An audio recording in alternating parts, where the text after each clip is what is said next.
এই দিন খেলা হবে। এখন তো বাংলাদেশে খেলা হবে চলতেছে, কিরা যেন কবে কইছে খেলা হবে, তা একটা প্রবাদ হয়ে গেছে খেলা হবে। আল্লাহ হেফাজত করুক। মাঝে মাঝে বিয়েতে যান না, বিয়েতে বরযাত্রী, বিয়েতে যান বরযাত্রী, বরযাত্রী যান যারা যারা যারা বিয়ে করছেন তারা তো একসময় একদিন বর হয়েছিলেন, পরে তো বরযাত্রী হওয়া লাগে, আর তো ডেলি ডেলি বিয়ে ওরা নসিবই হয় না। তো বরযাত্রী যারা যায় ওই দিন বর যায় তো বউ আনতে, যাত্রীরা যায় কি আনতি? যাত্রীরা যায় খাইতে, ঠিক না? 500 যাত্রীর খানা ও শিলাকে বর, বর ভ্যান চালাইনে রিক্সা চালাইনে যাইলে জিয়ে নি যত দুর্বল হোক আর যাত্রী যত দামি দামি হোক না কেন, বর যদি না যায় যাত্রীকে জন্য গেট খুলবে? যদি কন যে বরের তো পাতলা পায়খানা হয়েছে, ও আসতে পারি না, আমাকে ভাটাই দিয়েছে, জাটাই দিয়ে বড়ই তাড়াবে বেটা, বর ছাড়া খাতি আইছিস, দেবে খাতি? ঢুকতেই দেবে না। ওসিলা বর, বরের জন্য অ্যারেঞ্জও বেশি হয়, আমাদের দেয় ছোট ছোট প্লেটে, ঠিক না? যাত্রীকে বররে দেয় সে তবলিগির এত বড় এক থাল বইরে, ওরে বাবা, সে আইডিয়ে সিং সহ মাথা উঠে দিয়েছে একটা, আজ তো ছাগল জিভে কামড়ায় ধরে কাইতে শুয়ে দিয়েছে, মুরগিরে 4 পাও দিয়ে খাড়া হয়ে যেতেছে, এত বড় বড় ডিম, এক ডিম পারতে 2-3 মুরগি লাগে, কোন জায়গাতে জোগাড় আল্লাহ জানে, 40-50 প্রকারে ফিটিয়ে। ও পায় বেশি কিন্তু ওই পরিমাণ কি ওদিন খায়? ও খায় অত? একটু একটু খায়, রুমালির নিচে যে মুহি দেয় তা আবার লজ্জাতে বাইয়ে বেয়ে পড়িয়ে যায়, ওর তাও আসাইলে ফাসাইলেরা কাড়িয়ে কুড়িয়ে খেয়ে বেলায় দেয়, ঠিক না? ও তো খাতেই পারে না, ওর তা কাড়িয়ে কুড়িয়ে খেয়ে বেলায় দেয়, ওদিন খায় বরযাত্রীরা, ঠিক কিনা? সাউলিও জানে আমার জামাই আজকে খাইতে পারে নাই, আমার জামাই আজ খাইতে পারে নাই, কারণ ও যাও পারতো, ওর নজর রয়েছিল ঘরের মধ্যে, কারণ বাবি দেখাই আবার ননদ না বেছে, এরকম একটা বিপদ তো চলতেছে, ননদের চেহারা ভালো না, মাইয়ে দেহান উপলক্ষে বাবিরে দেয়ছে, পছন্দ হয়ে গেছে, পরে ননদটা উঠে দিয়ে দিয়েছে, এই এটা 2 নম্বরই চলতেছে। কিন্তু ও এই টেনশনে আল্লাহ যা দেখছে তাই না অন্য কিছু, এই দুশ্চিন্তায় ভুগতেছে, এই জন্যও খাতি পারে নাই। তো যথারীতি বিয়ে হয়ে গেছে, যাত্রীরা তো ওদিন জম্মের খাইয়ে চলে গেছে, পরে 2-3 দিন পরে আবার বেড়াইতে আসে না জামাই বউ নিয়ে, ওনার মেয়ে নিয়ে আসে, আমাকে ওদিককার মেলানি কি কয়, এদিক ফিরেনি কয় না, মেলানি, মেলানি কয়। তো মেলানির দিন কি ওই বরযাত্রী আবার আসে সবাই? এ বাড়িতে যদি একজন যায় ও বাড়িতে 2 জন আসে, এইভাবে একটা হিসেব নিকেশ আছে, এই সুন্নত জারি আছে এদিক। তো ওই দিন সাউরি জানে যে বিয়ের দিন আমার জামাই খাতি পারে নেই, খাওয়াতে হবে এখন, কড় করে মুরগি একেবারে নয়লে মুরগি, তারপরে আধা বয়সী মোরগ, তার আরও যা যা আছে অত্যাধুনিক, পদ্মার ইলিশ, পদ্মার খল্লা মাছ, তারপরে আইড় মাছ ইত্যাদি ইত্যাদি ভরপুর জোগাড় করছে। খাবে আজকে 2 জন, জামাই আব্দুর রহমান, মাইয়া সালেহা, এই 2 জনে খাবে, সাথে 2 জন আসলি। কিন্তু ঘটনাক্রমে জামাইয়ের কিছু ফাইলিও বন্ধু আছে, ফাইলিও বন্ধু আছে না বাদামিয়া, কিছু বাদাল্য বন্ধু আছে, এরই 10-12টা জোটছে, দোস্ত সেদিন তো খাইছে সবাই, আমরাও খাইছি, তাই আজকে তো তোর জন্য ভালো হবে না, আমরা একটু যাবো, নাও ক্ষতি পারে না, একসাথে ইটালি থাই আইছে গেছে বিক্রি করছে, খেয়া বার হয়ে আসবে, তাকায় রয়েছে রাস্তার দিক, আব্বা মা, এই যে আমার সালেহা আসে, আসতে আসতে দেয় যে হ্যাঁ ঠিকই সালেহা আসতেছে, সাথে 8-10 জন 12 জন বেশি লোক দেখা যাচ্ছে, মনে করছে এক খেয়ে পার হয়েছে তো অন্য দিক চলে যাবে, আসতে আসতে সব কটা বাড়ি ঢুয়ে পড়ছে। ওদিকে মুরগি রান্না হয়েছে মাত্র একটা, জামাই মাইয়ে 2 জনে 1 মুরগি, এর বেশি আর কি লাগবে, সেই হারে পাক করছে, কোনো পাক বেশি হয় নাই আজকে, ওই 2 জনের জন্যই 1 মুরগি আর ওই পরিমাণ সব কিছু। আর এই যে দল ধরে যে ঢুকে পড়ছে, এদের মেকআপ করবে কি দিয়া? জ্যৈষ্ঠী মাসের দিন, হ্যাঁ জ্যৈষ্ঠী মাসের দিন মাইয়ের বাপ বড় চালাক মাতুব্বার মানুষ, একবার মেম্বার হয়েছে, হুশজ্ঞান আছে, উনি কয় যে খাবার বাড়াবো না রে, মারি দেবো অন্য জায়গায়।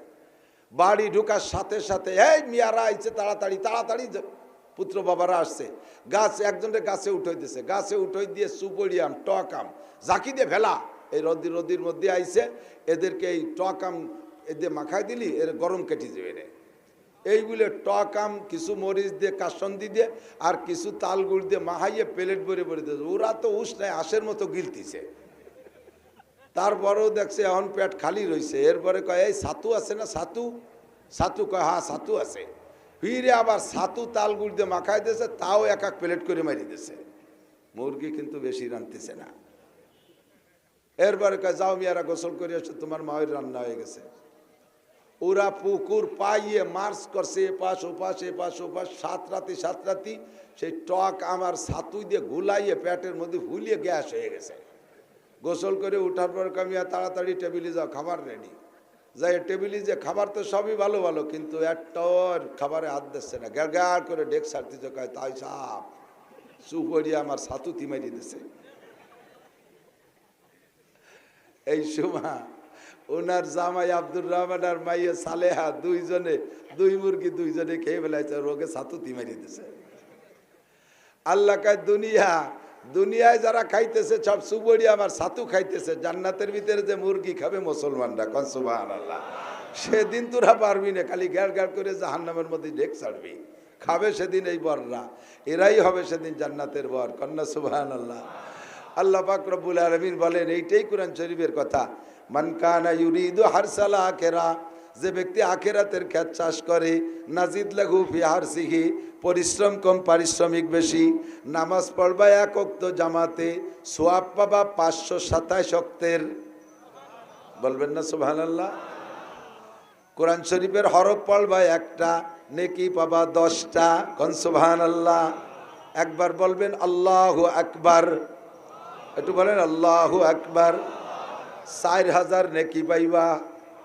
একবার আল্লাহ বললে কয় হাজার নেকি? পরিশ্রম কম পারিশ্রমিক বেশি। সূরা ইখলাস একবার পড়বা বান্দা, 10 পারা কোরআন শরীফ পড়ার নেকি তোমার আমলনামায় লেখা হইয়া যায়। 3 বার সূরা ইখলাস পড়বা, 1 খতম কোরআনের নেকি পাইয়া যাইবা। একবার সূরা ইয়াসিন পড়বা, 10 খতম কোরআন শরীফ পড়ার নেকি পাইবা। ইবাদত করবা কম, নেকি পাবা বেশি। মান কানা ইউরিদু হারসাল আখিরা, একটা সুন্নতের পর আমল করবা, মেসাক পকেটে রাইখা ওযু বানানোর আগে 3টে ডলা দিবা, তোমার আমল নামায় 100 শহীদের সওয়াব লেখা হইয়া যাবে। মান কানা ইউরিদু হারসাল আখিরা, আমার দিক যুবকরা তাকাও, যদি কোনো বিরাস 1 কোটি টাকা দামের বিরাস থাকে, 1 কোটি টাকায় যদি কোনো বিরাসের দাম হয়, এমন একটা বিরাস পয়সা আছে কিনছেন, আর যদি কোনো পেস্ট কিনতে 1 লক্ষ টাকা লাগে, আপনি 1 কোটি টাকা দামের বিরাস দিয়া 1 লক্ষ টাকা দামের পেস্ট দিয়ে দাঁত মাজবেন, পরিষ্কার করবেন, আল্লাহর কসম একটা নেকিও আপনি পাবেন না, একটা নেকিও আপনি পাবেন না। আপনার দাঁত পরিষ্কার হতে পারে কিন্তু নেকি পাবেন না। গাছের একটা ডাল কাইটা পকেটে রাখবেন, অজুর আগে 3টে ডলা মারবেন। আপনাকে এই মাসালাটা শুনলেন যে আমার কাছ থেকে, এর বিনিময়ে পাবেন 60 বছর নফল নামাজ ও নফল রোজার সওয়াব। আর মেসাক দিয়ে ডলা দিলে আমল করলে পাইবেন 100 শহীদের সওয়াব। মান কানা ইউরিদু হারসাল আখিরা নাজিদ লাহু ফি হারসিহি, আল্লাহ পাক বলেন বান্দা এই হলো আখিরাতের খ্যাত। এই সব জায়গায় সার্চ দিলেই ফসল বেশি হয়, সার্চ দিলেই ফসল বেশি হয়। খানা টেবিলই খাইলেও খাওয়া হবে, দস্তারখানে খাইলে খাওয়া হবে, বিনা দস্তারখানা খাইলেও খাওয়া হবে। দস্তারখানা ছাড়া খাইলে শুধু খাওয়া হবে, নেকি হবে না। একটু কোনো মতে দস্তারখানাটা বিছাইয়া আপনি ওর পর খানা খাইলে আপনার আমল নামায় 100 শহীদের সব লেখা হয়। এই হলো আখিরাতের খ্যাত। তবে দস্তারখানই হতে হবে। দস্তারখান ছাড়া হুজুর খানা খাবে না, পিসা হুজুর বাড়ি বই দিয়ে খান সাপড়ে তালাশ করে বাঁচছে না। এই দস্তারখান হারাই গেছে, খান সাহেবের খবরই নাই। হুজুর আর দস্তারখান ছাড়া বসে না, পরে একটা লুঙ্গি বিছাই দিয়েছে। লুঙ্গি, আরে বদনা আছে না, পানি ব্যবহার করে, বদনা নতুনও যদি হয়, এই মাত্র কিনে আইনে বদনায় পানি দিলি খাওয়া যায়? বদনা হাতে নিয়ে সাথে সাথে পায়খানার কথা মনে পড়ে, ঠিক না? তেমনই লুঙ্গি, যার লুঙ্গি বিছাই দিক, নতুন লুঙ্গি বিছাই দিলিও এই লুঙ্গির সাথে আপনি কত উল্টো পাল্টা আসছেন সব মনে পড়বে না। কি আসছেন তা আমি করছি না, লুঙ্গির সাথে কত উল্টো পাল্টা হয় সব মনে পড়ে খাওয়ার সময়। তা কি আর ভাত গিলা যায়? অস করে গেছি ঘরে যাইয়ে টেবিলি খাতি দিছে একবারই। আমি বললাম যে টেবিলি খাবো না, এইমাত্র সুন্নতের বয়ান করছি, দৈরিয়ে এত নগদে সুন্নত খেলাম, কমপক্ষে 2-4 দিন যাক, পরে পুরো নলিবারে সে এক দেখ পায় না। আজকে দস্তারখান ছাড়া বাড়ি ভরিয়ে দস্তারখান পায় না, একখান গামছায় নিয়ে বিছাই দিছে। গামছায় দস্তারখান বিছাই কি জন্যে? খাদ্য পড়ে গেলে তুলে খাইলে আল্লাহ রুজির বরকত বাড়ায় দেয়। হযরত উসমান গনি বড় ধনী না? উসমান গনি বড় ধনী। তো এই সম্পদের প্রভাবে উসমান রাদিয়াল্লাহু তাআলা মন মতো ইবাদত করতে পারে না, মনে খুব কষ্ট, কিন্তু যাররা পরিমাণ ত্রুটি নাই, তার চাহিদার চাইতেও বেশি, মানে তার যে পরিমাণ চাহিদা ওই পরিমাণ পারে না, কিন্তু শরীয়তের কোনো চুল পরিমাণ তরফ নেই। এরপরে যে একদিন হুজুরের কাছে নালিশ করতেছে, হুজুর আল্লাহ কি বুঝলে বলি আমারই এইরকম এত সম্পদ দিয়েছে, এর জন্য আমি অন্য সাহাবা আবু বকর উমারের মতো পারি না, আপনি একটু দোয়া করেন দিয়ে আল্লাহ আমার একটু সম্পত্তি কমায় দিক, তাহলে একটু ভালো ইবাদত করতে পারি। আছেন কেউ এই করার মতো? আছে বাবা? স্বপ্ন ওটা আকুড়োই গমের মধ্যে যে এইরকম কি স্বপ্নে দেখতেছি খালি টা টা। উসমান কয় আল্লাহর কাছে দোয়ারে নেওয়ার পয়সা একটু কমিয়ে যাক। হুজুর বললেন ও দোয়া আমি করতে পারবো না, কারণ তোমার সম্পদ আছে বিদায় তবুকের যুদ্ধে তুমি 3 ভাগের 1 ভাগ খরচ দেছো, তোমার ইনকামের তোমার অর্থের 3 ভাগের 1 ভাগ দেছো তবুকের যুদ্ধে। ওই টাকা দিয়ে আমি এরকম 10টা যুদ্ধ চালাইতে পারি, এত সম্পদ। যদি তোমার টাকা না থাকতো তাহলে তুমি এত দিতে পারতো, আমার এই ইসলামের এত উপকার হইতো, তোমার টাকা কমানোর কথা বলতে পারবো না। কয় যে হুজুর ইয়ার বেশি হয়ে গেছে, নামাজ কালাম ভালো ঠিক মতো মন মতো ভরতে পারি না। হুজুর কয় যদি একেবারে একান্ত কমানোর ইচ্ছে হয় তাহলে ওই হাতের থেকে পড়ে যায় যে খাবার, ওই পড়ে যা খাবার কুড়োই খাবা না, খুঁটে খাবা না, তাহলে আস্তে আস্তে গরিব হয়ে যাবা। কয় যে হুজুর খাবার পড়ে যাবে আর কুড়োই খাবো না, তারপরেও যদি পয়সা কড়ি কমিয়ে যায় এর কারণে চেষ্টা করে দেই। উটের পিঠে বসে খেজুর খাচ্ছে উসমান, একটা খেজুরের অর্ধেক খাইছে আর অর্ধেক হাতের থেকে পড়ে গেছে বালির মধ্যে, মরুভূমির বালুর ভিতরে, আর অর্ধেক পড়ে গেছে। সে উট তো কোন জায়গা, প্রায় 3 তলা না উট, উটির হাঁটু কিন্তু 3-4 ভাগ, গরুর তো আর মানুষের তো 2 হাঁটু, উটির হাঁটু 3 কেন। সেই উপরে মুরব্বী নামিয়ে এসে সেই অর্ধেক খেজুর কুড়োইয়া মুছিয়া ভাষার সাথে ডলিয়ে পরিষ্কার হইয়া তাই খাচ্ছে। হুজুর তাই দূরিতে দেখে কয় উসমান তুমি গরিব বাবা হবে না, খাবার কুড়িয়ে খাবে। এখন এই দস্তারখান বিষয় কি জন্য? যাতে ময়লা জায়গা খাবার না পড়ে আর কুড়াই খাইতে কষ্ট না হয়, ঘৃণা না লাগে, এই জন্যই না। আমি দস্তারখান চাইছি, গামছা একখানা নিয়ে বিষয় দিয়েছে, এ গামছারে কিনা যেন আবার তার কায়দা আমল করছে। গামছার স্বভাব কি? গামছা ধরেই না আগে না, গামছা দিয়ে আগে না করছে, ফেরাস করে এতখানি পাহা পাহা মাল মাহাই তুইছে, তাই এসে আমার প্লেটের সামনে। এই দেশে দস্তার আমি বললাম যে আজ আর খাওয়া হলো না। পরে গামছা পাল্টায় আর হবেই না। পরে গামছা দেখলি আমার সেই সিএনের কথা মনে পড়ে। এই কিন্তু আমার গামছা রুমাল না, আমি এই সব জায়গায় গামছা সাথে রাখি। এক জায়গায় অজু বানাইয়া রাতে কইছে অজু মুছবো, শীতকাল তো একটু মুছতি হয়, গামছা একখান আনিয়ে দিচ্ছে, মুখ মুছতেছি আর মুখ তেল হয়ে যাচ্ছে। পরে কি ব্যাপার এরকম কা? আমার সাথে যে কয়েছে হুজুর কাম হয়ে গেছে, বইয়ে মুখ ক্রিম হয়ে গেছে, এই কেরা জন্য অতখানি মাহাইতেছে, বইয়ে মুখ বইয়ে আমি লোশন মাহাইছি ডলি ডলিয়া। এটা আদবের খেলাফ। গামছা যদি কেউ দিতে হয় তাহলে তার নতুন গামছা দিতে হবে, আপনার ব্যবহার করা গামছা দেবেন না। আপনার গামছা যে আপনি গা গতর পরিষ্কার করছেন, মুছছেন, আপনার গায়ে একটা গন্ধ আছে, ওটা আপনার ভালো লাগে, আপনার মুখে দিলে ওই গামছা খারাপ লাগে না, আপনার গায়ের গন্ধ আর একজনের খারাপ লাগে। কতক্ষণ কাজেই আপনার ব্যবহৃত গামছা আর একজনকে দেবেন না। এই সে গেল 2-4টা আদবের কথা কয়ে যায় হুজুর, বিভিন্ন জায়গায় বিপদে পড়ি তো আদবের কথা 2-4টে বলে যাই। আপনি আমারে মোহাব্বত করেন, মোহাব্বত করে কাছে আসি একেবারে জড়ায় ধরিয়ে কুলাকুলি পর্যন্ত হলো, ঠিক আছে, ফার্স্ট চান্সে হয়ে গেল। এরপরে কথা কথি যে মুখের সাথে মুখ মিশিয়ে দিয়ে কথা কয়। আমার মুখে গন্ধ আছে, এই গন্ধ আমি টের পাই না, আমার মুখের গন্ধ আপনি টের পান।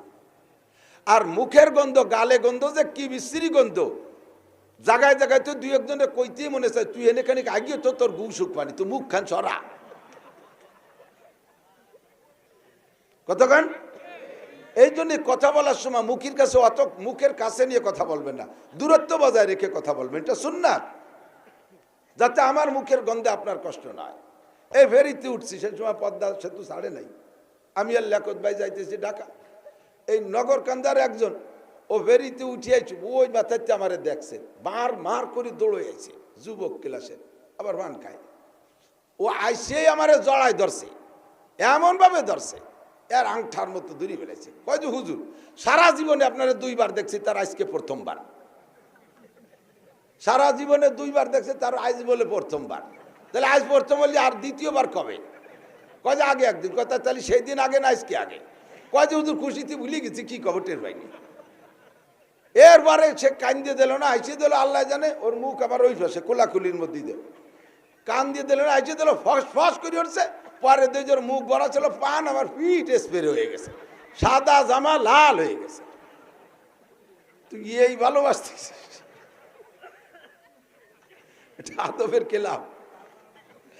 আদব তাজস্তে আজ লুৎফে এলাহি বেনে বারসার বেরো আর যাকে খাই। আদবের খেয়াল রাখতে হবে। বসবেন গাছ সাথে ঘেসে বসবেন, একটু সরে বসবেন। আরো কিছু কথা আছে। কর্তৃপক্ষ আমাদের জন্য, আমাদের স্বাস্থ্য সুবিধার দিক তাকাইয়া আমাদের জন্য একটু প্রাইভেট মেহমানদারির ইন্তজাম রাখে। আমাদের জন্য প্রাইভেট মেহমানদারির ইন্তজাম রাখে, যেটা গণহারে দেওয়া যায় না। স্টেজে যাওয়ার আগেই পার্সোনাল মেহমানদারিটুক আমরা পাইলে আমাদেরও শক্তি বাড়ে, স্টেজে যে কথা বলতে পারি, ভালো লাগে। কর্তৃপক্ষ তৈরি করেছে, তা দিয়েও তারা খাওয়াইয়ে খুশি হয়। মহিলারা একটু পিঠা বানাইছে, একটু ইত্যাদি ইত্যাদি, কথাও না বলি। এখন কয়েকজন আইসে আমার সাথে এমনভাবে বসে রয়েছে, গাতি মারিয়ে, বাড়ি এলা খালি উকি মারিয়ে দেয়, না পারে তাকে সরিয়ে জাতি বলতি, না পারে আমার খাবার দিতি। ঘরে ভিটে বানানো রয়েছে, আমি চুপ করে বসে খালি পেটে আইসে ওয়াজ করে চলে গেলাম। আগেও দিতে পারলো না, পরেও দিতে পারলো না। গণহারে 2 বিস্কুট দিচ্ছে, তাই খেয়ে চলে আসলাম।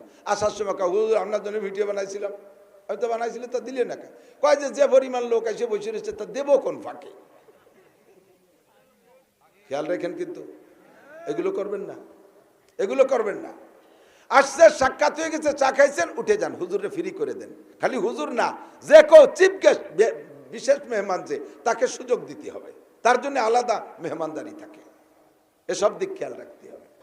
আমরা গাড়ি নিয়ে আসছি, গাড়ি আনার সাথে সাথেই চট করে গাড়িটা দাঁড়ানোর সাথে সাথে দরজাটা নিয়ে খুলে ফেলাইছে।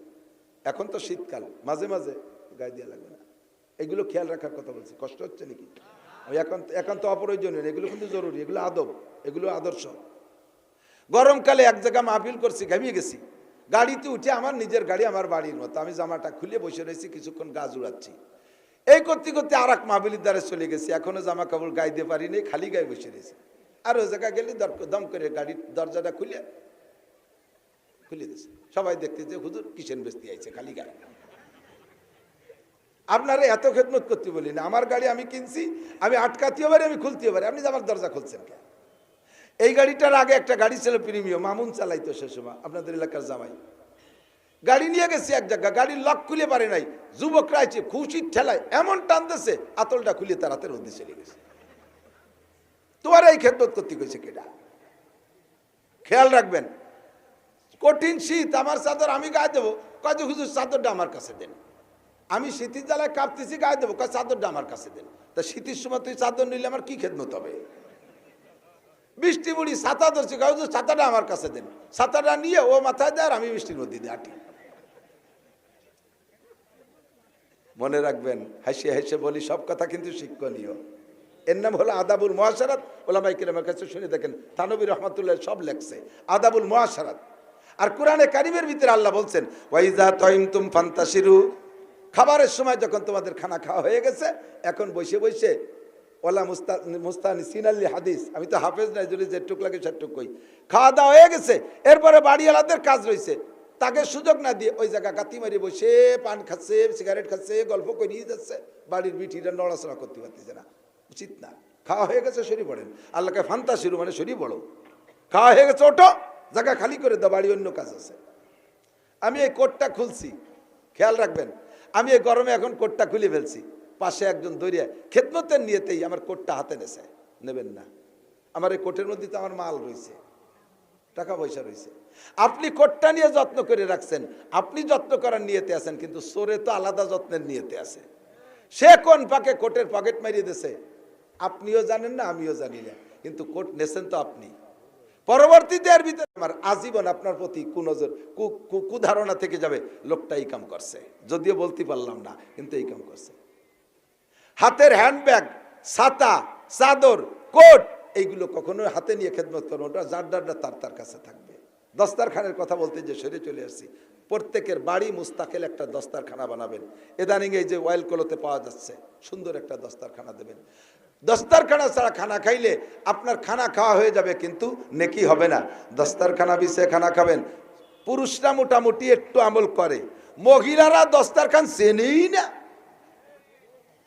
উনরা তো চুলোর ভিডিতে কড়াইতি মাহাই দোয়াই খাইতে বাড়ি চলে আসে, সে জায়গায় দস্তারখানা বিছে কোন জায়গায়? হাড়িতে ভাত সাইডে পাটার উপরে মাহাই নিয়ে ওইতে মারি দিয়ে চলে আসে। আর একটা মশলা এসে গেল, না কই পারতেছি না কব। মা বোন যদি শোনেন তাহলে লক্ষ্য রাখবেন, বাড়ির খানা রান্না কইরা পাক কইরা কখনো পুরুষের চাইতে আগে খাবেন না, কখনো পুরুষের চেয়ে আগে খাবেন না, সংসারের ভিতরে বরকত নষ্ট হয়ে যায়। হ্যাঁ, পুরুষরা যদি আসতে দেরি করে তাহলে কি অতক্ষণ কষ্ট করব? না, কষ্ট করবেন না। আখখানাটা পুরুষদের জন্য আলাদা করে রেখে দিয়ে তারপরে খাবেন, নইলে বরকত থাকে না। সুলাইমান নবী আলাইহিস সালাতু ওয়াস সালাম লম্বা সফরে গিয়েছেন। সফর থেকে আইছে উনি, যে স্ত্রী, উনার অনেকগুলো স্ত্রী ছিল, যে স্ত্রী ঘরে যেদিন খানার ইন্তজাম হইতো সেই স্ত্রী সেই দিন উনি আসার আগে রাতের খানা খাইতেন না। আল্লাহু আকবার। লম্বা সফর করে বাসায় আসছে, যে স্ত্রীর ঘরে আজকে রাত যাপন করবেন ওই স্ত্রী ঘরে গেছে, পরিশ্রম হয়ে গেছে, সফরে বেশি। উনার অভ্যাস দুইখানা রুটি খান রাত্রে, কোনোদিনও দুইখানের বেশি খান না। যে স্ত্রী ঘরে থাকে ওই স্ত্রী চারখানা রুটি রাত্রের জন্য তৈরি করে, নিজে দুইখান খায় আর স্বামীর জন্য দুইখান, স্বামী দুইখান খায়। স্বামী যতক্ষণ পর্যন্ত রাতের রুটি না খায় অতক্ষণ পর্যন্ত স্ত্রী রাতের রুটি খাইতেন না। আজকে ওনার লম্বা সফরে কষ্ট হয়ে গেছে, বাসায় ফিরে আসার পরে স্বামীকে আগে দুইখানা রুটি দিয়েছে। সুলাইমান নবী আলাইহিস সালাম দুইখানা রুটি খাইয়া আজকে পেট ভরে নাই। এবার বলেন কি করণীয়? যদি স্ত্রীর দুইখান স্ত্রী আগে খাইয়ে বসে থাকে, এরপরে স্বামী বিচারা আসছে, তার জন্য দুইখান রুটি আছে, তার তো ক্ষুধা রয়ে গেছে পেটে, এখন আপনি তার ক্ষুধা কি দিয়ে মিটাবেন?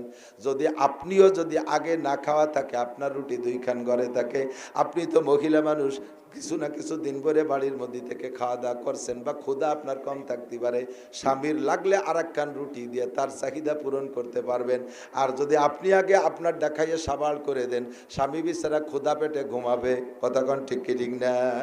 সুলাইমান আলাইহিস সালাতু ওয়াস সালাম রুটি দুইখান খাইয়া হাত ধুচ্ছে না, বারবার আঙ্গুল চাটতেছে।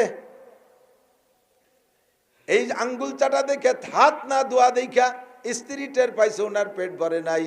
বলছে, ওগো স্বামী, ওগো আল্লাহর পয়গম্বর সুলাইমান নবী, আপনার কি ক্ষুধা মেটে নাই? রুটি কে আর দেব? সুলাইমান আলাইহিস সালাম চুপ করে রয়েছে, হা না, কিছু বলেন নাই। আর আরবিতে বলে আজ সুকুতু নিসফুর রিজা, চুপ থাকা হলো সমর্থনের লক্ষণ। জিজ্ঞেস করছে, আর কি রুটি লাগবে? যেহেতু চুপ করে রয়েছে বোঝা যায় যে লাগবে। স্ত্রী বার ঘরে যাইয়া ওনার দুইখান রুটি ছিল, সেখান থেকে একখান রুটি এনে দস্তারখানের পর দেশে সুলাইমান নবী রুটি খান ধরছে, ছিঁড়ে খাবে। ইতিমধ্যে মনের মধ্যে কামড় দেশে, আরে কপাল, আমি যে একখান রুটি খাবো এই রুটি তো আর একজনের, তারও রাত্রে দুইখানা রুটি লাগে। আমি যদি ওই একখান রুটি খেয়ে বেলাই, ওই মহিলা আমার স্ত্রী যদিও সে, রাতে তার অর্ধ ক্ষুধা নিয়ে ঘুমাইতে হবে, রাত কাটাইতে হবে, কষ্ট হবে। রুটি খান সুলাইমান নবী না খাইয়া নিজের জিব্বাটারে টানিয়ে ধরে হাত দিয়ে পিটাইতেছে আর কয়, ও জিব্বা, তোরে জনমের মতো খাওয়াই দেব, তুই আর একজনের হক মাইরে খাবি, আর একজনের হক নষ্ট করবি, তারে কষ্ট দিবি। উনি দুইখান রুটি খেয়ে অপেক্ষা করলেন, রাত কাটাইলেন, আর একখান রুটি স্ত্রীরা খাইলেন না। শিক্ষণীয় অনেক কিছু। স্ত্রীদের শিক্ষণীয় হলো স্বামীর প্রয়োজনে দেওয়ার সুযোগ থাকবে। যদি আগে না খায়, যদি স্ত্রীরা আগে না খায়, তাহলে ঘরে খাবার বেশি থাকবে, স্বামীর প্রয়োজন বেশি হলে দিতে পারবে। এই শিক্ষাটা ওখান থেকে নেবে। আর পুরুষরা শিক্ষা নেবে, কি শিক্ষা নেবে? কয় আপনার স্ত্রী ঘরে খাইলো কি খাইলো না এ খবরও কিন্তু আপনার রাখতে হবে। কথা বলেন? ঘরে ভালো মুরগি বা ভালো মাছ রান্না হয়েছে, বেশ, উনি বসে বসে, এ কলজে কো, মাটিয়ে কো, পরাণ কো, সে মুরগির মাথা কো। এত বড় ইলিশ আনলাম, ইলিশি মাথা নাই, সব মাথা পরাণ করছে জীবন ভরে তোমার পরাণে চাই। ও বিটি মানুষ মহিলা, তার কি পরাণ চায় না? তুমি তো কত জায়গায় দাওয়াত খেয়ে বেড়াও, সে জায়গায় মোটা মোটা খাও, মহিলাকে দাওয়াত চাওয়া তাই না কোনো জায়গায় তেমন। বাড়ি যেদিন খানা ভালো হবে সেই দিন আমরা পুরুষদের দায়িত্ব, আগে মহিলাদেরকে পরাণ ভরে খাওয়াবেন সামনের পর বসে। তবে মহিলাকে আমরা সামনে বসে খাওয়াবো, মহিলারা যেন আমরা আসার আগে আবার গাইড কেটে না দেয়, উন্ডা যেন আবার আড়ি মারিয়ে না দেয়। আগে উন্ডা থাকবে, অপেক্ষা করে স্বামীকে নিয়ে একসাথে খাবেন। বাকি স্বামী স্ত্রী দুইজন যতদিন একসাথে খানা খাবেন অতদিন মিল মোহাব্বত কম হবে না, অতদিন মিল মোহাব্বত কম হবে না। বুড়োরা আইসা কয়, বাবা একটা তাবিজ দাও বাবা। আমি তো মাদ্রাসার হুজুর আসে আমার কাছে, আমার আব্বা তাবিজ দিত, সেই সুবাদে মনে করে আমিও বুঝি দেই। আমি কিন্তু তাবিজের বিশ্বাসীও না, তাবিজের ভক্তও না, তবুও মাঝে মাঝে আসে মুরব্বীরা, কয় বাবা একটা তাবিজ দাও। কয় কি তাবিজ? কয় তোমার শাশি আমার দিক ফিরিয়েও তাকায় না। সুবহানাল্লাহ। তোমার চাষি আমার কাছে আসেন, আমি বলে বুড়ো কালে না আসলি কি হয়েছে? বাবা বুঝবা, বুড়ো হলি যৌবনকালে স্ত্রী লাগে এক কাজে, বুড়ো হয়ে গেলি লাগে নানান কাজে। যৌবনকালে স্বামী লাগে এক কাজে, বুড়ো হয়ে গেলি লাগে নানান কাজে। যত কাজে লাগে বুড়ো হলি বোঝা যাবে, আগের তে বলতে পারতেছি না। নানান কাজে স্বামী স্ত্রী একে অপরের সহযোগিতায় লাগে, বাবা বুঝতে পারবো না, একটু দোয়া করে একটা তাবিজ দাও, তোমার কাকি যেন আমার কাছে এসে বসে। আমি বললাম কাকি, কাকা কাকিরে কাছে বসানোর জন্য এক প্লেটে খানা খাবেন। বাবা প্লেট, সে খাটের কোনাই বসে না আর থালের কোনায়।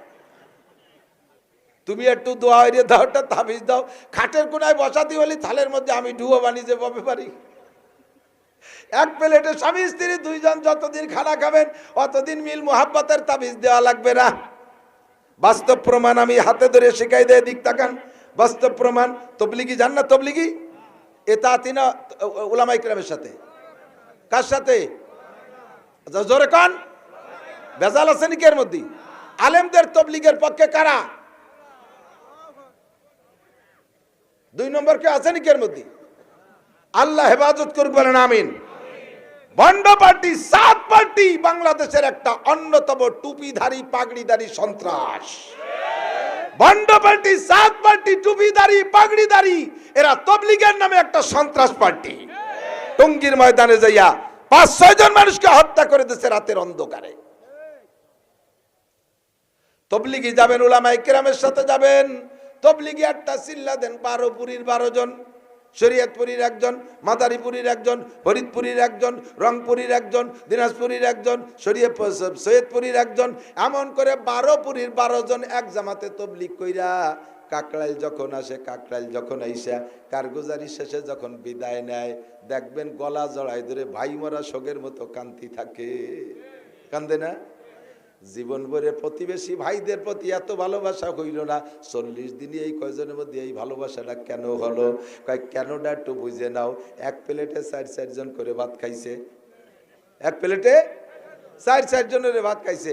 শুকনো শুকনো তরকারি সময় যেমন খাক আর না খাক, লাস্টে যে খানিক ডাল ঢেলি নয় না, ডাল, এই ডাউল ঢেলি নিয়ে ডাউল যে ভাত খায়, আর হুজুর শিয়ে দেশে বারবার আঙ্গুল চাটতে হয়, বারবার আঙ্গুল চাটতে হয়। তা জিব্বে আঙ্গুল চাটিয়ে সেই 4টা আঙ্গুল ডালির মধ্যে, তা জিব্বেতে নাল মাহা গেছে না আঙ্গুলি, এই 4 জনের নাল ভিজলে লাস্টে ডাল ছায় না, লালা লালা হয়ে যায়। এরকম মুসল্লি একজন আঠা আঠা দেয়া যায়। তাও 4 জনের চুমুক দিয়ে ভাগ করে খাইয়ে পরে আইটিয়ে মেটিয়ে খাইয়ে খায়। তার মানে কি, একজনের লালা এই ডালির মাধ্যমে আর একজনের পেটে চলে গেছে। এই লালায় লালায় সম্পর্ক হইয়া ভিতরে ভিতরে এত ভালোবাসা হয়ে গেছে, আঙ্গিক সম্পর্ক হয়ে গেছে, যার কারণে কাকরাইল থেকে বিদায়ের সময় কান্নাকাটি করে। বাস, আপনি আপনার স্ত্রীর সাথে সম্পর্ক স্থায়ী করতে হলে জীবন ভরে এক প্লেটে খাওয়ার অভ্যাস করবেন। কাকারা আজকেই যে আরম্ভ করে দেবেন ইনশাআল্লাহ। হয় যে বাবা, দুই বুড়ো বুড়ি যদি এক প্লেটে খায়, তাহলে বাড়ির জুয়ন যারা আছে তারা কি ভঙ্গিছে কুয়োরা বেশি। বুড়ো কালে আল্লাহতে গদগদ হয়ে যাচ্ছে, ইয়ার কি হতে জায়গা পায় না। নাসির হুজুর শিয়ে দিয়েছে, তাইতে এই হতে হবে নাকি? আরে বেটা এই করতে হবে, ফা কথা মোটে কবি দেয়। তোরাও খাবি, মা বাপরে তো এক প্লেটে খাবি, তাহলে মা বাবার ভিতরে জীবনে গ্যাঞ্জাম হবে না, বরঞ্চ একটা আনন্দের বিষয়। কথা বলেন না কেন? আনন্দিত হবা। আমার আব্বা মা 80 বছর বয়সেও এখন এক প্লেটে খায়, দেখো আব্বা মার মধ্যে কি ভালোবাসা, এটা তো একটা আনন্দের বিষয়।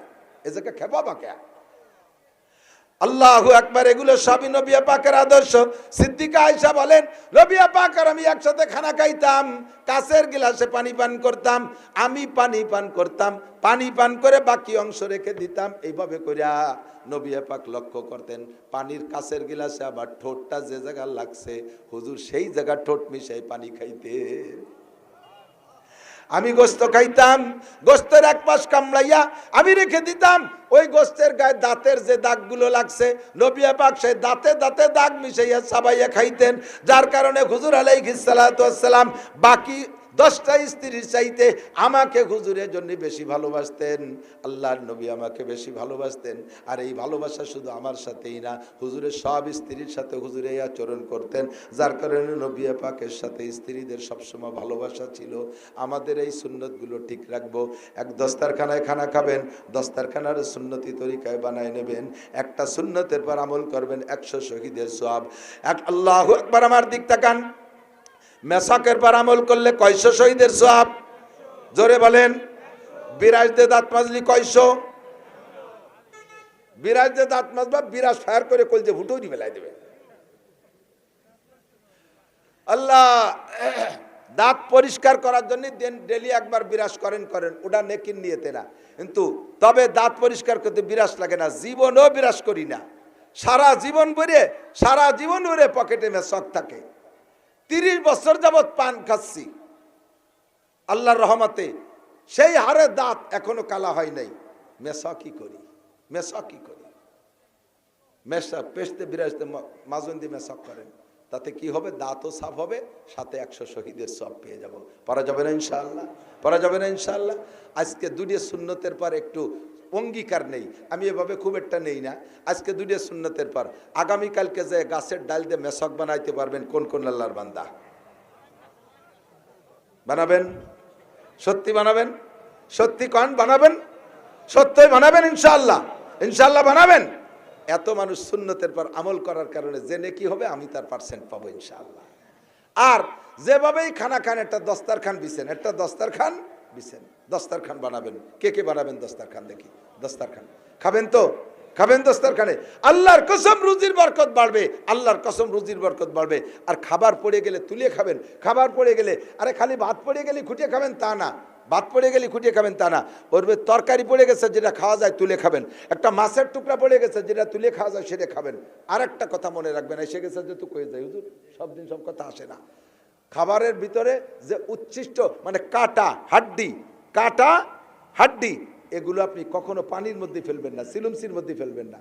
যে পাত্রে পানি আছে এর ভিতরে এগুলো ফেলবেন না, এগুলো আরেকজনের খাবার।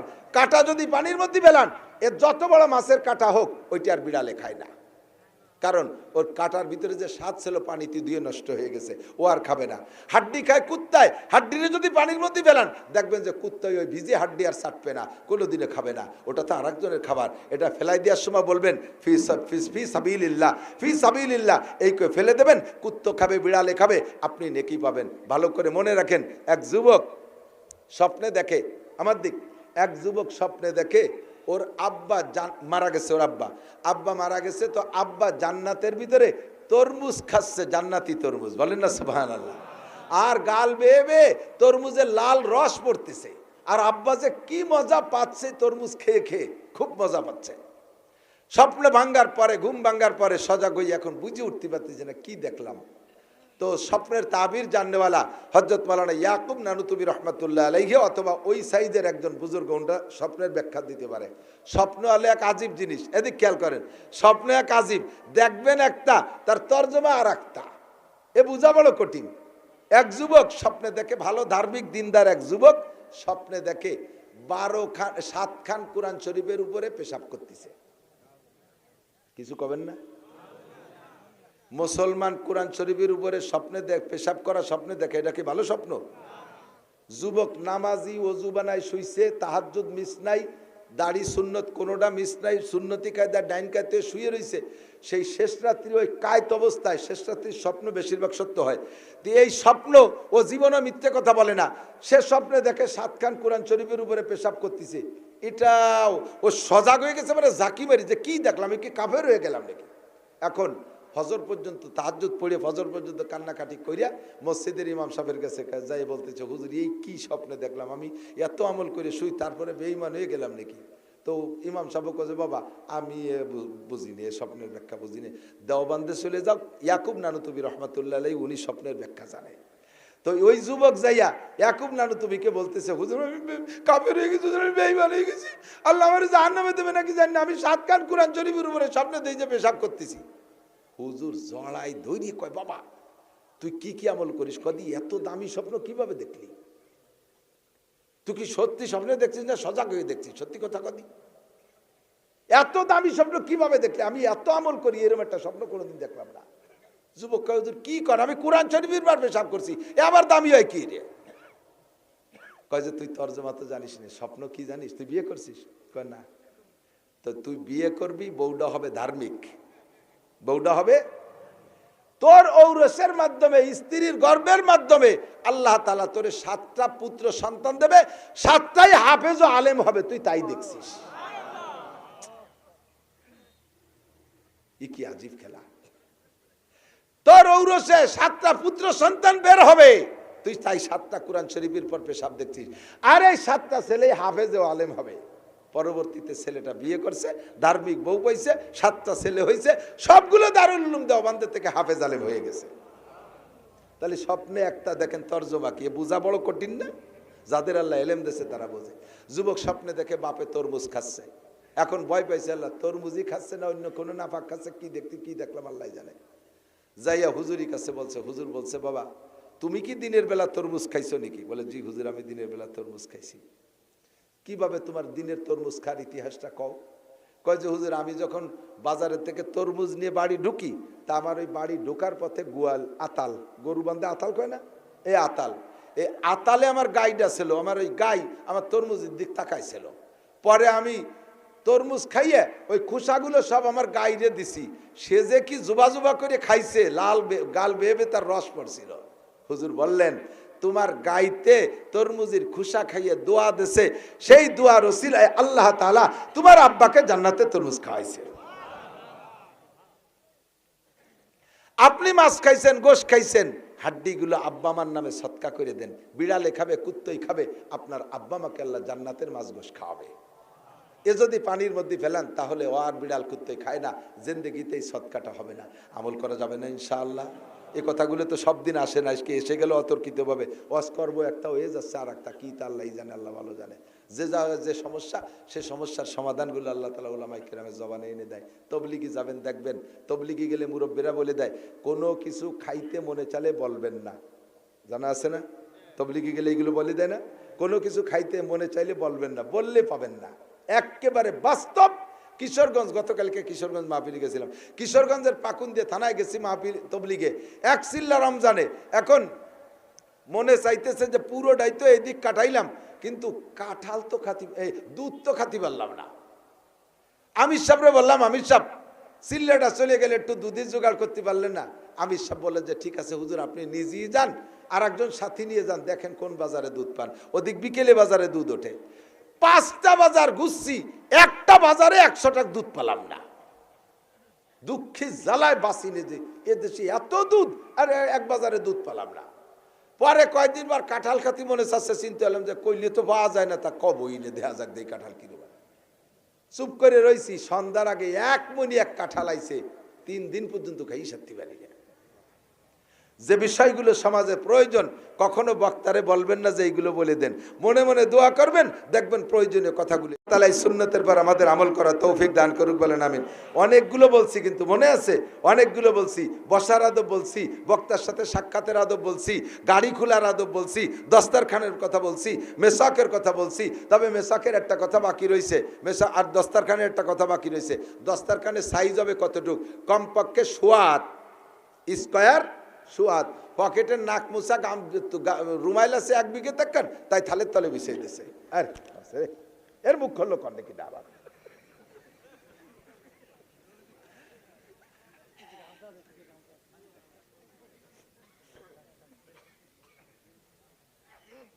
এটা দস্তারখান না, বানায় নেবেন স্কোয়ার, সোয়াদ, লাল হইলে আরো ভালো, তাহলে জোল টোল পড়লে ময়লা দেখা যায় না, সাদা না, লাল লাল বা হলুদ বানাবেন দস্তারখান, এলো দস্তারখানের মাপ। আর মেসাকের একটা মাপ আছে। মেসাক সকালবেলা ঘুমেতে উঠিয়ে বাগানে যাই, আষ্টাইল বাগান করে কি, এই আষ্টাইল গাছে একটা গাছ সহ উঠইয়ে ডলতি তার হয়েছে, কেমন পুরো বাগান ধরিয়ে নাচ আসছে। আরে কি জ্বালাই বললাম রে, আমি এনে বাড়ি বেড়াইছি বলে উপর আমার মাথায় একদম দাঁড়াই মুছে দেন দিয়ে আর লাইন ছড়াই দেন, ওইদিক ছড়াই দেন, করতেই আছে। এ পানি যে কি উপকারী, 1 ফুট মাথায় পড়লে পরে পাততালি বন্ধু ঠান্ডা হয়ে যায়, 1 সপ্তাহ বন্ধু গলা বসে থাকে। কোন দিক সরব, একটু এই সরাই দেন, এটা একটু সরাই দেন, এটা ওইদিক জায়গা আছে, কষ্ট হয়ে যাচ্ছে আপনাদের। দক্ষিণ দিকে সরলে ভালো। হ্যাঁ দক্ষিণ দিকে, এই টেবিলটা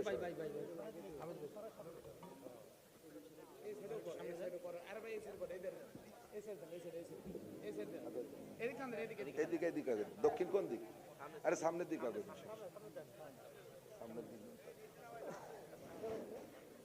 হয়েছে। আল্লাহুম্মা সাল্লি আলা মুহাম্মদ। মেসাকের সুন্নত আমার দিক তাকান, প্রত্যেকের বিঘত, এইটা ছোট বিঘত, বানানোর সময় এই বিঘতের 1 বিঘত কট্টুক, একটু উঁচু করে দেখান তো কট্টুক, এই বিঘত। শাহাদত আঙ্গুলের মাথাতে বৃদ্ধাঙ্গুলের মাথা 1 বিঘত, ঠিক আছে। আর মোটা হবে আপনার হাতের কেনি আঙ্গুলের এই সাইজ।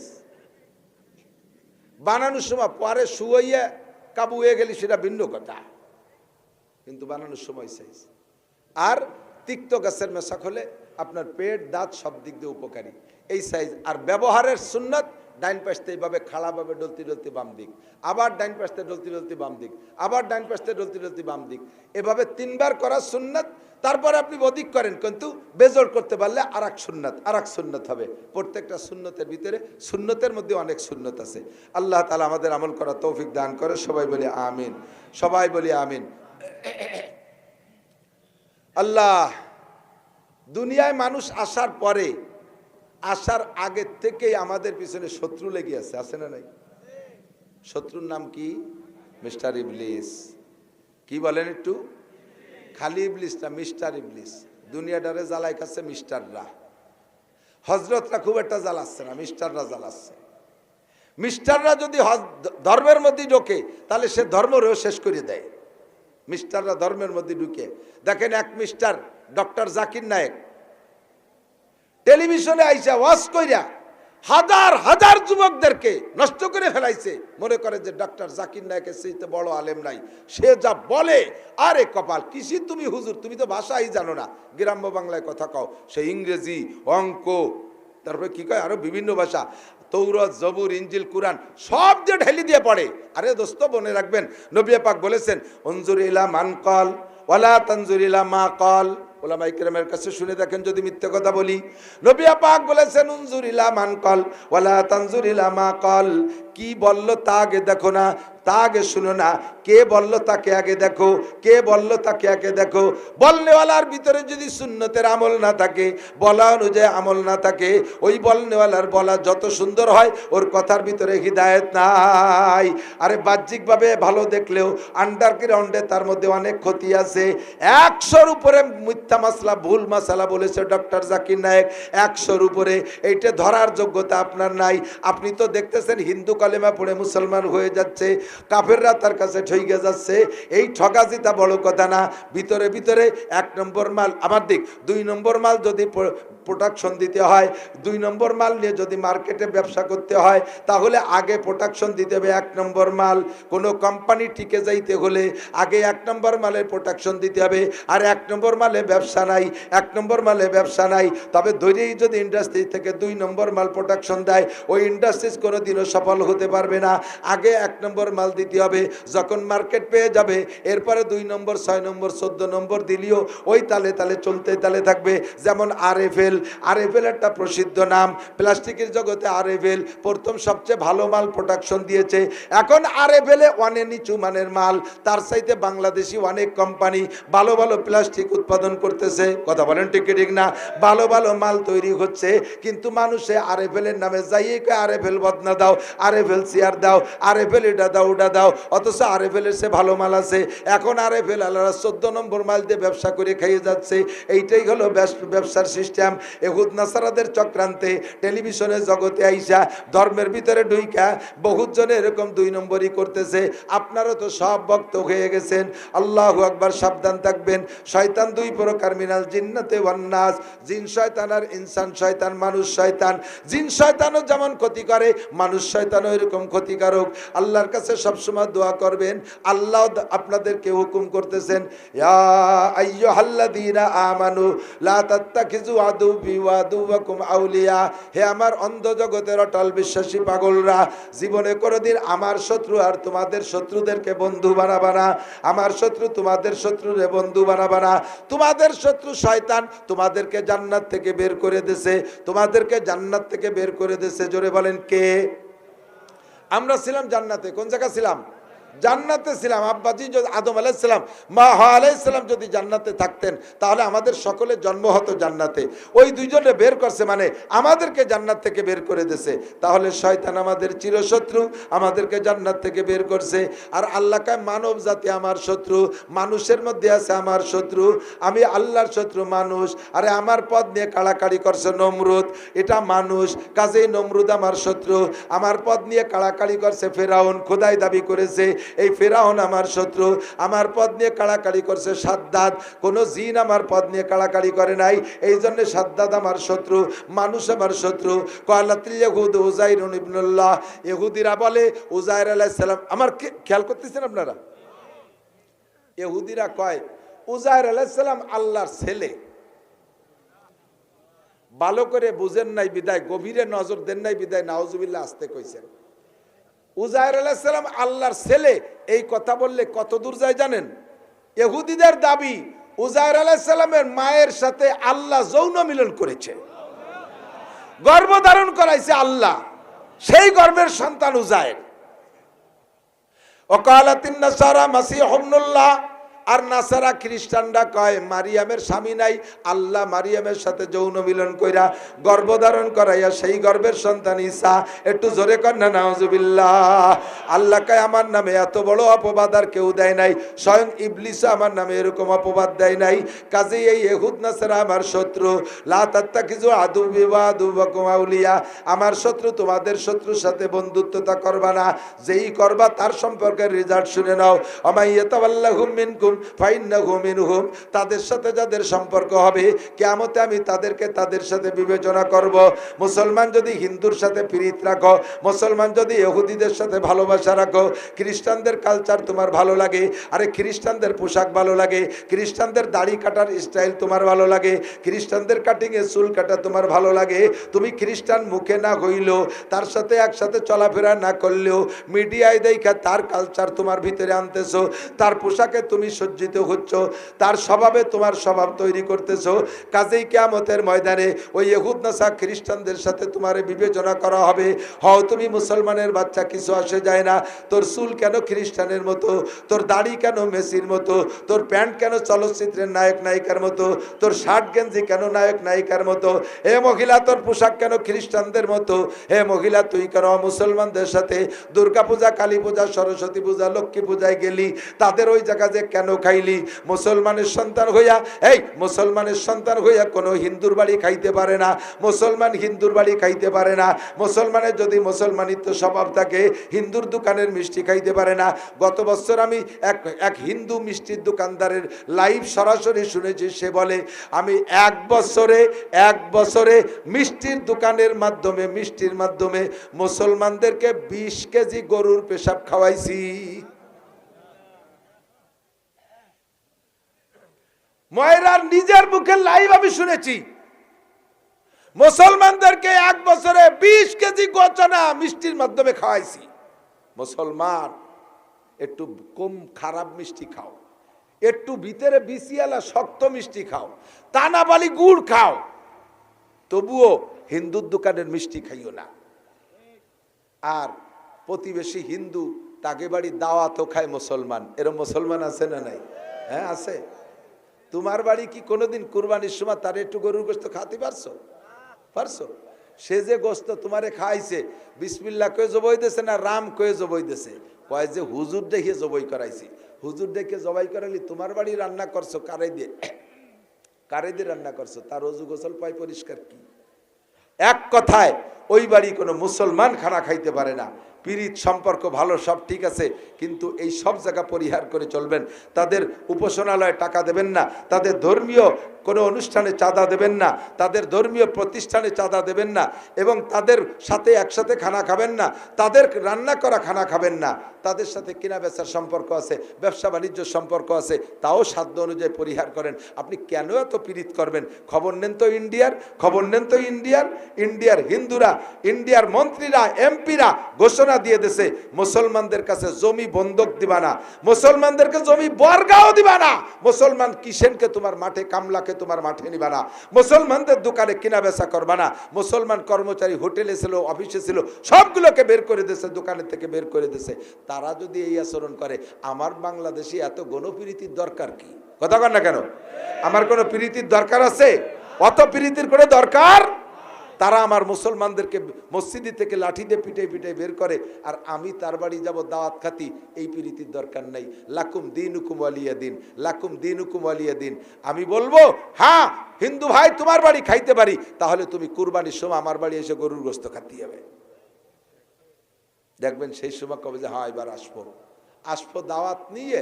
10-12 দিন আগে, আরে দাদা কি যে ইচ্ছে ছিল এবার তোর সাথে গরুর গোশত খাবো, রুজিতি না থাকলে ভগবান রুজিতি লেখে নাই। কি হয়েছে?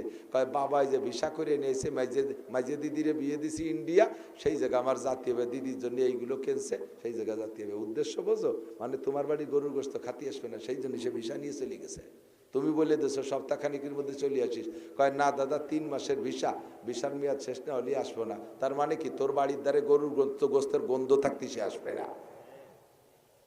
আর তুমি হিন্দু বাড়ি যাইয়া পুজোর পরে হিন্দু বাড়ি যাইয়া লাড্ডু খাও। নাড়ু কি কয়?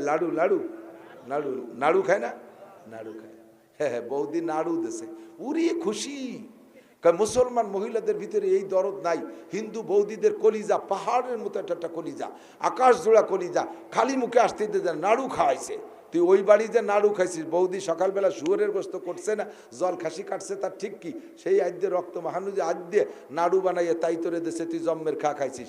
ওয়ানা খাইয়ে মাদ্রাসায় আসিস, আমরা মাটি দিয়ে কুলু কিডালা বানাই তুইছি, ওর 3টে খাইয়ে 1 গ্লাস পানি খেয়ে চলে যাইস। আর কি কব আমি খুঁজে পাচ্ছি না।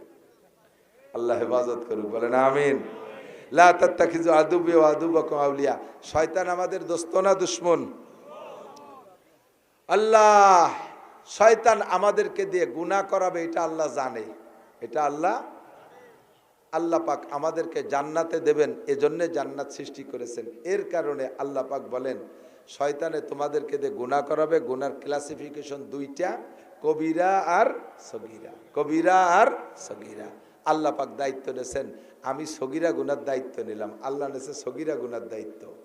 আর আমারে আপনার দেশে কবিরা গুনার দায়িত্ব। কি গুনাহ? আল্লাহ কয় ইন তাজতানিবু কাবাইরা মা তুনহাউনা আনহু নুকাফির আনকুম সাইয়্যাতিকুম। ও বান্দা, তুমি যদি তোমার যোগ্যতা বলে কবিরা গুনাহ থেকে বাঁচতে পারো, তোমার যোগ্যতা বলে কবিরা গুনাহ থেকে বাঁচতে পারো, নুকাফির আনকুম সাইয়্যাতিকুম, তোমার জীবনে যত সগীরা গুনাহ হবে এর একটা থেকেও তওবা করা লাগবে না। বিনা তওবায় আমি আল্লাহ সমস্ত সগীরা গুনাহ মাফ করে দেব। বলবেন না সুবহানাল্লাহ? আমি বললাম আল্লাহ তুমি কবিরা গুনার দায়িত্ব নাও, সগীরাটা আমাকে দায়িত্ব ছেড়ে দাও।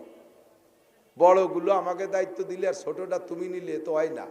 আল্লাহ কয় গুনাহ তো গুনাই, সগীরা গুনায়ও 7000 বছর জাহান্নাম, কবিরা গুনায়ও 7000 বছর জাহান্নাম। বাকি সগীরা গুনার দায়িত্ব তোরে দিলি তুই বাঁচতে পারবি না। কবিরা গুনার দায়িত্ব এজন্য দিছি, কবিরা মানে বড়ডারে দেখা যায়, বড়ডারে একটা 4 হাত লম্বা একটা গুক্কু সাপে যদি আপনারা কামড় দিতে যায়, ফনা তোলে না? ফনা ছাড়া কিন্তু বিষাক্ত সাপে দংশন করতে পারে না। ফনা তোলে, তা সাপটা যদি বড় হয়, ফনাটা বড় হয়, আর কামড় দেওয়ার আগে ফস করে একটা শব্দ করে, তাহলে সাপটা বড় হলেই পারা তারে দেখা যায়, ফনাটা বড় হয় দেখা যায়, ফসটা জোরে হয় কানে শোনা যায়, ইচ্ছা করলে লাভ দিয়ে জাম করে সরিয়ে যাওয়া যায়, ঠিক কিনা? আর ছোট একটুক একটা গুক্কু সাপের বাচ্চা, কেউটো সাপের বাচ্চা, ওই ছোট সাপে কামড়ালি তো মানুষ মরে না? হ্যাঁ মরে, মরে না? মরে না। সগিরে সাপ হতে কি হবে? সগিরে সাপ, ছোট সাপ মরে, মরে। তাই ছোট সাপ এ রাতের থেকে বাঁচা কিন্তু ভারী কঠিন। ও মুজার মধ্যে যে ঢুকে বসে রয়েছে আপনি জানেন না, জুতার মধ্যে ঢুকে বসে রয়েছে জানেন না, ভরি দিয়েছেন জুতোর ভিতরে পা মারি দিয়েছে, জাইঙ্গের মধ্যে পেঁচায় রয়েছে ভরিয়ে বেলাইছেন জাগা মতো মারিয়ে দিয়েছে, বালিশির তলে যে বসে রয়েছে কানের দ্বারে হুশ করে মারিয়ে দিয়েছে, ওর টুকটা দেহাও যায় না, তার হুশও নাই, তার ভনাও নাই, আবার কামড় দিলি মরে, আবার কামড় দিলি মরে। তাহলে বলেন বড় সাপের থেকে বাচ্চা সহজ না ছোট সাপের থেকে? ছোট সাপের থেকে বাচ্চা সহজ না বড় সাপের থেকে? বড় সাপের থেকে বাচ্চা সহজ, দেখে লাভ দিয়ে জাম করে সরিয়ে যেতে পারে, ছোট্টার তো দেখাই যায় না। এই জন্য আল্লাহ বলেন কবিরা গুনাহ দেখা যায়, কবিরা গুনাহ দেখা যায়, তুমি ইচ্ছা করলে জাম করে সরিয়ে যেতে পারবা, কিন্তু সগিরা গুনাহ টের পাওয়া যায় না, কোন ফাঁকে ফাঁকে পেছে পেছে হয়ে যায়। আবার শাস্তি কিন্তু একই, দুইয়ে সাপের একই বিষ, দুইয়ে সাপের একই বিষ। আল্লাহ বলেন ইনতাজতানিবু কাবাইরা মা তুনহাউনা আনহু নুকাফির আনকুম সাইয়্যাতিকুম। তোমারে কয়টা কবিরা গুনাহ চিনাই দেই, এদিক তাকান, কয়টা কবিরা গুনাহ চিনাই দেব, এই কবিরা গুনাহগুলো থেকে তুমি বাঁচো, আমি তোমার জীবনের সমস্ত সগিরা গুনাহ বিনা তওবায় ক্ষমা করে দেব। এক নম্বরে শিরিক কবিরা গুনাহ, শিরিক কবিরা গুনাহ, কোনো পীরের দরবারে মান্যত করা শিরিক, পীরে কোনো পীরের ভিতরে কোনো আলাদা ক্ষমতা আছে, এই ক্ষমতায় বিশ্বাস করা শিরকি গুনাহ। মানুষ মারা যাওয়ার পরে, পিসাব মারা যাওয়ার পরে মাজারে যাইয়া কবরে যায়, সে জায়গা গরু দেয়, ছাগল দেয়, আর মনে করে পীর বাবা অনেক কিছু করে দেবে, এইটা আপনি মুশরিক হয়ে গেছেন, আপনি মুশরিক হয়ে গেছেন। এই শিরকি গুনাহ আল্লাহ পাক আপনারে ক্ষমা করবে না। আল্লাহ কা ইন্নাল্লাহা লা ইয়াগফিরু আন ইউশরাকা বিহি ওয়া ইয়াগফিরু মা দুনা যালিকা লিমান ইয়াশা। শিরকি গুনাহ বাদে আর যত গুনাহ তুমি করেছো, তোমার যে কোনো ভালো কাজ দেখে আমি আল্লাহ ক্ষমা করে দিতে পারি, এই জন্য শিরকের গুনাহ করবা না। এক নম্বরে শিরিক, দুই নম্বরে কুফরি গুনাহ। কুফরি গুনাহ বোঝেন না? আমার দিক তাকান, কুফরি গুনাহ বুঝে নেন। সব নিয়ামত উপভোগ করে শকর আদায় না করার নামই কুফরি। গলা সমান খাইয়ে গ্যাড় গ্যাড় করে চলে গেলেন, জোল ভালো হয়নি, মাছ ভাজা ভালো হয়নি, ডিম খেয়েছে, বর্তা মাহাইছে না গুড়ার ডিম মাহাইছে, এই গালাগালি অত্যন্ত চলে গেলেন, হয়ে গেল শকর আদায় হয়ে গেছে। আল্লাহ যা রুজিতে রাখছে তাই খাইছি। তরি তরকারিতে যদি একটু কোনোদিন রান্না খারাপ হয়ে যায়, ওই দিন বউরে প্রশংসা বেশি করবেন, আজকে যা রাঁধছো তোমার হাত চাইতে খাতি মনে চাচ্ছে, খুশি হয়ে পরের দিন ভালো রাঁধবে। আর আজকে যদি যা রান্না করছে এ যদি বদনাম, কিরা রাঁধছে এ আয় তোর মাথায় ডালবো, তাহলে বিটি যদি সেইরকম তেজি মহিলা কয়তো তোরটা তুই রান্ধে খা, শেষে কি এরবেন কয় বেটা। আমাকে ওই জায়গায় ভ্যান চালাই নিয়েছে জম্মের ডিলিয়ে, দুইটা মহিলারে উঠাইয়ে ও ভ্যানে নিয়ে যাচ্ছে, কদ্দূর যাওয়ার পরে এত অলস, পেটের গোরে কি করে না, ফাঁকা মাঠের মধ্যে যাইয়ে আর ওই মাইয়ে দুটো কাছে ভাই একটু জোরে চালান, ভাই একটু জোরে চালান, ওইভাবে চালাই যাচ্ছে, বারবার ফিরিয়ে ফিরিয়ে পরে ভ্যানেলা নামে কয় তুরা চালা, পারবো না, ও ভ্যান থেকে খানিক দূর চলে গেছে, তা তুরা চালা, শেষে কয় না বাড়ি তুই যা পারিস তাই চালা। যদি তারেতে ভালো চালাইতে হয় তাহলে পাম্প দিতে হবে, তুই এত চালানো শিখলি কি করি, ফার্স্ট ক্লাস, তোর মধ্যে এরকম তেজি আর কেউ না, দেখবেন যে প্যাডেল আরো জোরে মারতেছে, সিস্টেমই তো জানেন না। আল্লাহ নিয়ামত যা আল্লাহ রুজিতে রাখছে তাই পাইছি, বলেন আলহামদুলিল্লাহ, বলেন আলহামদুলিল্লাহ। এই সব কিছু মানতে হলে জানতে হবে, বলেন মানতে হলে জানতে হবে। দাড়ি চাচা সগিরা না কবিরা? দাড়ি চাচা সগিরা না কবিরা? ছোট্ট ছোট্ট করে রাখা তার চেয়ে বড় কবিরা। দাড়ি সাইটে সাইটে একটুক একটু পিসি দাড়ি রাখা, এটা পুরো সেভ করে ফেলানোর চাইতে বড় জঘন্য অপরাধ। কারণ সেভ করা আলা জানে যেটা আমি অন্যায় করতেছি, আর একটুক রাখিয়ে উনি মনে করতেছে আমি সুন্নতের পর আমল করতেছি। যা সুন্নত না তারে সুন্নত মনে করা বেশি অপরাধ, তা আরও বেশি অপরাধ। কাজে আপনি আরও বড় গুনাহ করতেছেন। দাড়ি কাটা সাটা কবিরা গুনাহ, তারপরে মিথ্যে কথা কবিরা গুনাহ, গীবত শিকায়ত কবিরা গুনাহ, পরনিন্দা কবিরা গুনাহ, গালাগালি করা কবিরা গুনাহ, অকথ্য ভাষা ব্যবহার করা কবিরা গুনাহ, টাকনুসিয়ে কাপড় পরা কবিরা গুনাহ, নামাজ না পড়া কবিরা গুনাহ, শরীয়তের বিধিবিধান আরও যা আছে, পরের জমি দখল করা, আইল ঠেলা, তারপরে সুদ খাওয়া, ঘুষ খাওয়া, বিড়ি খাওয়া, সিগারেট খাওয়া, বেপর্দা করা, মহিলারা বোরকা পরে মুখ খোলা রাখা, মাথা খোলা রাখা, টাইট বোরকা পরা, টাইট প্যান্ট পরা, যেই প্যান্ট পরলে শরমগা লজ্জাস্থান টের পাওয়া যায়, এমন টাইট প্যান্ট পরা যেই প্যান্ট পরলে পাশার থেকে 1 বিঘত খুলে যায়, ওই প্যান্ট পরা যেভাবে লুঙ্গি পরলে নাভির নিচে চলে যায়, এই নাভির নিচে লুঙ্গি পরে প্যান্ট বেরোয় থাকা, এ সব কবিরা গুনাহ। আল্লাহ কয় তুমি কবিরা গুনাহ থেকে বাঁচো, নুকাফির আনকুম সাইয়্যাতিকুম, তোমার সমস্ত সগীরা গুনাহ আমি আল্লাহ তাআলা বিনা তওবায় ক্ষমা করে দেব। জোরে বলেন আলহামদুলিল্লাহ। আল্লাহ বড় মেহেরবান, আমাদেরকে বাঁচানোর জন্য ব্যবস্থা নিয়েছেন। আপনারা এই মাদ্রাসাটাকে অত্যন্ত ভালোবাসেন, ভালোবাসা রাখবেন। আগামী 31শে জানুয়ারি, 1-2 ফেব্রুয়ারি ওলামায়ে কেরামদের তত্ত্বাবধানে টঙ্গীর ময়দানে ইজতেমা হবে। অন্যবার না গেলেও এবার যাবেন, নিয়ত আছে ইনশাআল্লাহ। অন্যবার না গেলেও এবার যাবেন। এবার সন্ত্রাসগুলোকে একটু দেখিয়ে আসতে চাচ্ছি, সন্ত্রাস যারা করছে তাদেরকে একটু দেখিয়ে আসতে চাই। রাজি আছেন না ইনশাআল্লাহ?